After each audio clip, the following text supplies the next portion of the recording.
Okay, what we have here is a 2001 Acura TL, and we're doing the timing belt. Now, I took a look at Brian's mobile video and got some ideas about putting the clips onto the timing belt to make sure it's all routed right. I have this already installed. But as I was reading through the comments, a lot of people were worried that they were off by one tooth, which actually is really easy to do. So I'm going to show you a way to make sure you're not off by a tooth, because when you put this back together and you're off by a tooth, you have to take it all apart again. You know, I think everyone that's attempted this job knows that taking this apart is not very fun at all. So, all right, let's go over a couple of things real quick. You have these two cam pulleys right here, sprockets, whatever you want to call them, and they have marks on them. I think Brian showed that pretty well in the videos. We'll take a quick peek at these marks and see if we can kind of come up with a plan as to where they are. All right, let's take a look at some of these timing marks. All right, let's get the camera down in here. Got my camera guy helping out here. All right, so this is the front pulley.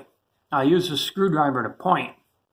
So here's your number one cylinder. You want it there. There's your mark. And here's your mark right there back on the casing. Okay, so that's on the front pulley. Let's do the best we can on the back pulley here. Hard to get at, you know, it's a tight fit. Okay, let's slide back here. Do the best we can. But basically, you're going to find some similar marks. Let me see if I can get a flashlight back there. Okay, I'm not sure, but here's the mark. I'll put the screwdriver right here where the mark is. Can you see that? Yeah. Okay, there's the mark.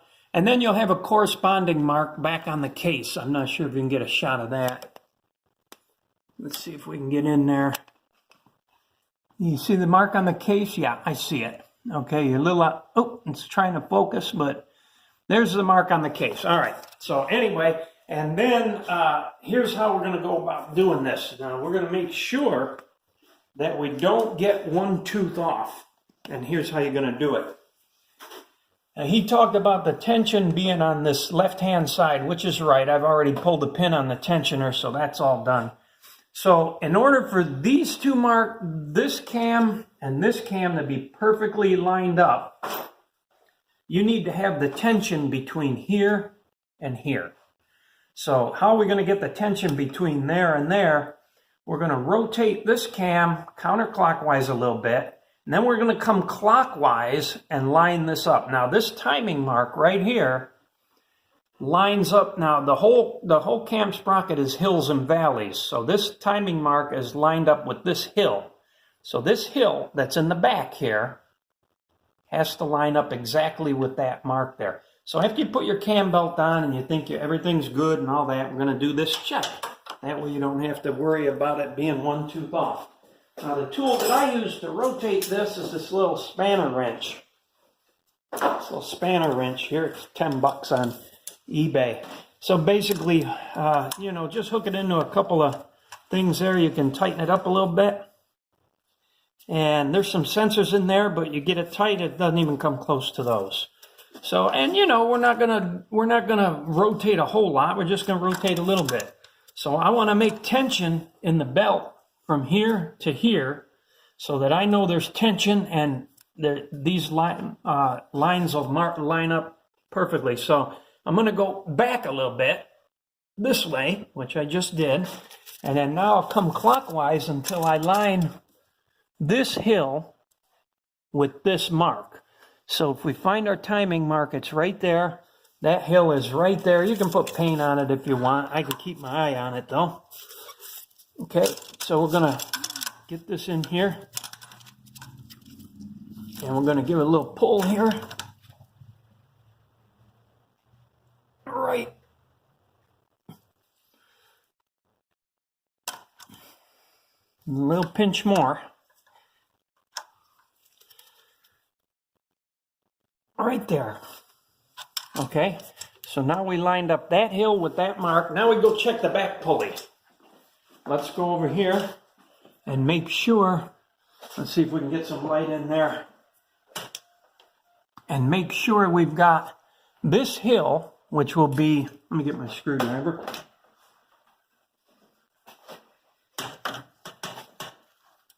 So the mark is right here, and it corresponds to that hill right there. So all you got to do is look at the tooth and make sure it's lined up exactly with that, while tension is in this side of the belt, which is what we created by moving this front pulley. So we created the full tension here. This is lined up, that's lined up, so we're good on the cam side. Now we got to do the crank. So basically, when we do the crank, you want tension between this one down here and the crank down there. So we have to do the opposite of what we just did. And you can do everything right here. That's what I've been using. We're going to put this spanner wrench back in, and we're going to do the opposite.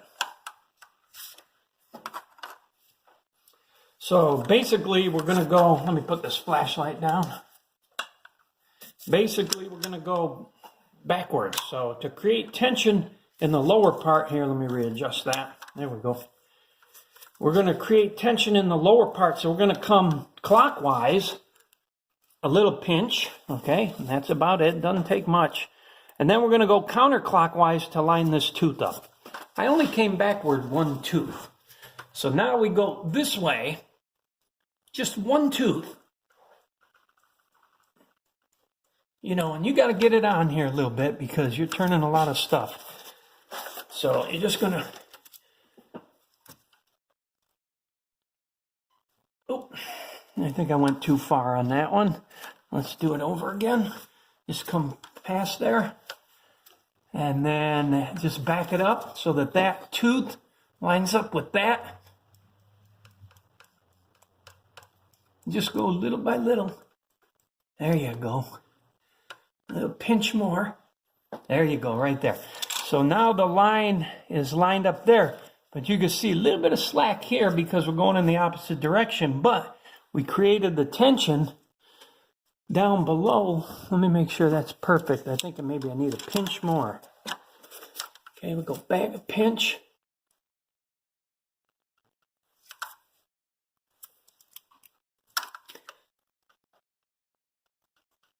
There we go. Now that's perfect. Now we go down to the crank.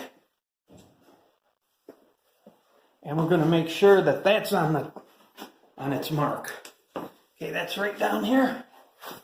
Okay, you get that camera in there. I'll use my screwdriver. Okay, now you check these two marks right here. There's a little dot right there. See that dot right there? Okay. Where are you? Okay, let me get some light up and get rid of that. Okay, here's a dot right there. There's your little arrow right up there. And those two are perfectly lined up. So if you do that, you will not be off one tooth. Okay? And then, okay, we just took a look at some of the timing belt tricks there to make sure you are not one tooth off there. So that's how we're going to do that. And then I have another couple more tricks here. Use this, I want to put a new pulley on here. So I use this spanner wrench. I just stick it in the holes. This is the serpentine belt tensioner. We tighten that up. And then the tip is that this bolt is reverse thread. So I had to find that out, so I'll relay it to you so you don't have to find it out. So you turn it to the right to get it off. I'm sure that's probably because you need to go this way in order to introduce the tension into the belt. So you can hang on to it with this.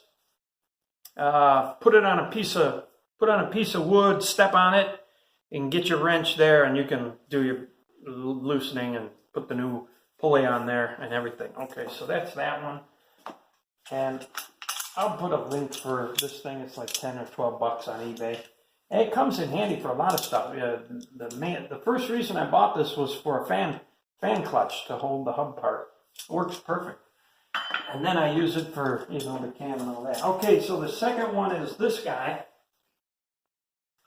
This is that Vtec solenoid controller business, you know, where when it needs to pump oil in to change the valve timing and duration and all that stuff. But anyway, this is a little gasket around here. I think it was leaking a little bit there, right here. So we're going to change that out, but that's a common thing. It's easy to get. I'll put a link for that gasket too. I mean, while you're in here, you might as well do it, just a few bucks. And then 3 bolts that hold that in. And then you'll also get an O-ring that looks like a figure 8 that goes right under here. I'll change that out too. I don't think it was leaking, but it came with the kit. So 2 gaskets, this kind of complicated one, and then this figure 8 one here. We'll just change both of those out.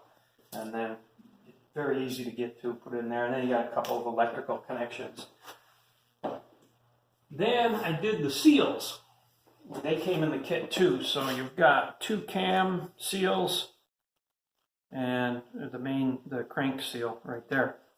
Now, putting them in is really no problem. Now, taking them out, you're probably wondering how you're going to take those out with the shaft still there. Use this tool right here. So I'll put a link for that. It's a Lisle tool, and what it does is when, you know, the shaft is there, you get this guy, this is a lever fulcrum type of a tool. So I'm going to loosen this up, get that guy out of the way. So you find a spot, you stick them right here at the crack of the rubber, and you kind of drive it in a little bit, and then you twist it. Now what it does is it goes in, you know, without contacting the shaft, and hooks onto the part back there. Then you take this fulcrum part, like this, pretty easy to understand. And then you find a piece where you can get that on there, and you just pop it right out. Okay, and it doesn't do hardly any damage other than, you know, breaking that rubber part there. But it doesn't do any other real damage where, you know, if you try to use one of those double pick, you know, boy, you're really taking a risk on that. One little scratch onto that journal, and it's over. So this one worked out really good. I figured I'd try it on a crank first because I had a lot of access to it. Simple. All right, now we got to put the other ones back in. So when you get the new ones, just grease them up, inside and out, a little bit of grease. You don't have to kill it. And then you push those on and just use your thumbs to go all the way around. Keep it even, thumbs all the way around. And you have to push, you know, you're not going to be wimpy and do this. You got to get it on here.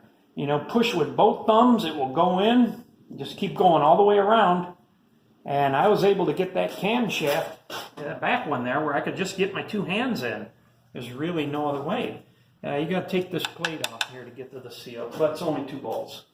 So, and then, you know, just feel it all the way around, get it nice and flush, nice and even, and that's it.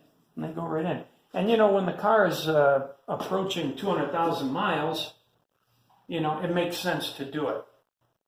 And I think that's about all the tips I have right now. If I think of another one, I'll post another video. Okay, we'll see. Okay, so I talked about changing the oil seals. So here's one of the tips I'm going to show you to get started on changing these cam seals.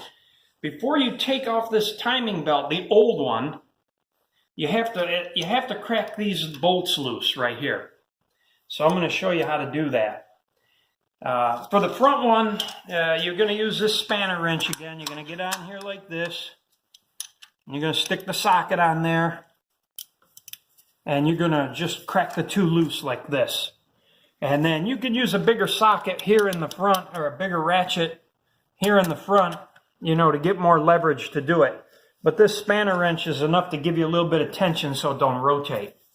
And then to basically all you're going to do is crack them loose, not too loose. You're going to just snug them, crack them loose, and leave them. That once you get the belt off, you can go ahead and take these out. Now I'm going to tighten them up, showing you the same process. But we're going to still hold this pulley here with the spanner wrench. We're going to go onto the back pulley into the tighten mode. And we're going to tighten that guy up. But now you don't have a lot of room back there, so we're going to need a cheater bar. And I have an international one here. It fits both metric and standard. Comes right out of that jack. It's included in the purchase of a jack. So we're going to put this guy right on here like that. Okay. And I'm not going to bother torquing it. I'm just going to give it a good tighten. So as I pull on the cheater bar, I'm going to be pushing on this, because that's the way it's going to want to spin. There, I can feel it tighten right there. See, I don't have to give much because the engine offers a lot of resistance just to begin with.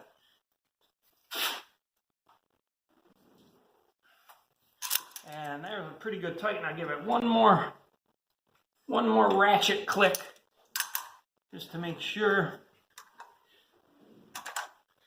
I'm going to push on this and pull on this. There you go. Okay, that's tight, you know. It's probably torqued down, 56. I don't know, you know, we're just going to go ahead and tighten them up. Now I already tightened up the front one, and it's basically the same principle. So anyway, when if you want to do the seals, before you take the old belt off, crack them loose that way. And after you put the new belt on, tighten them down that way. So basically just a spanner right in here to hold that still. Don't try to stick screwdrivers inside there and keep that from rotating, because there's a couple of sensors in there that can get damaged if you tinker like that. Just use this couple little pegs. They don't even get close to where, you know, they'll stay tight right there. Okay, that'll be it for that one.